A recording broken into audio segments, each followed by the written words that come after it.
చంద్రకళ గుడికి వెళ్ళి దర్శనం చేసుకొని వస్తూ ఉండగా ఎదురుగా కారులో ఒక వ్యక్తి ఇన్కమ్ ట్యాక్స్ ఆఫీసర్ అయితే అలా మాట్లాడుతూ ఉండగా ఇక వాళ్ళ ఆఫీస్ గురించే మాట్లాడటంతో చంద్రకళ ఒక్కసారిగా షాక్ అయిపోతుంది. ఇంతలో అక్కడ ఉన్న చంద్రకళ విరాట్కి కాల్ చేసి జరిగింది చెప్పాలనుకుంటుంది.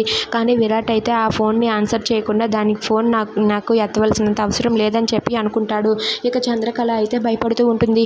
అయ్యో విరాట్ సార్ ఇప్పుడు ఏం చేస్తున్నారో ఏంటో, ఇప్పుడు వీళ్ళు కానీ ఇంటికి వెళ్తే ఏం జరుగుతుంది అని చెప్పి అనుకుంటూ ఉంటుంది. ఇంతలో అక్కడ ఉన్న ఇన్కమ్ ట్యాక్స్ ఆఫీసర్స్ అయితే విరాట్ వాళ్ళ ఇంటికి వెళ్తారు. ఇక విరాట్ వాళ్ళ ఇంటికి వెళ్ళి హలో ఎక్స్క్యూజ్ మీ అంటూ విరాట్ని పిలుస్తారు. విరాట్ వాళ్ళని చూసి ఒక్కసారిగా షాక్ అయిపోతారు. ఇక వాళ్ళైతే ఇదిగోండి మేము ఇన్కమ్ ట్యాక్స్ ఆఫీసర్ నుండి వచ్చాము, మీ ఇంట్లో ఏదో ఫేక్ మనీ ఉన్నట్లుగా మాకు ఇన్ఫర్మేషన్ వచ్చింది, అందుకే మేము ఇక్కడికి వచ్చాము, వెంటనే ఇప్పుడు మేము ఈ ఇల్లు మొత్తం వెతుకుతాం, పదండి వెతకండి అంటూ వాళ్ళ ఆఫీసర్లందరినీ కూడా పంపుతారు. అది విని విరాట్ అయితే ఒక్కసారిగా షాక్ అయిపోతారు. ఇక అక్కడికి వచ్చిన జగదీశ్వరి అలాగే క్రాంతి వీళ్ళందరూ కూడా జరిగిందంతా కూడా విని ఒక్కసారిగా షాక్ అయిపోతారు. ఇక వాళ్ళైతే ఇల్లు మొత్తం చెక్ చేయడానికి వెళ్తూ ఉంటారు. అది చూసి అక్కడ ఉన్న విరాట్ అయితే కంగారు పడుతూ ఉంటాడు. ఇక వాళ్ళు వెళ్తూ ఉండగా ఇంతలో శాలిని క్రాంతి దగ్గరికి వచ్చి ఇలా అంటూ ఉంటుంది.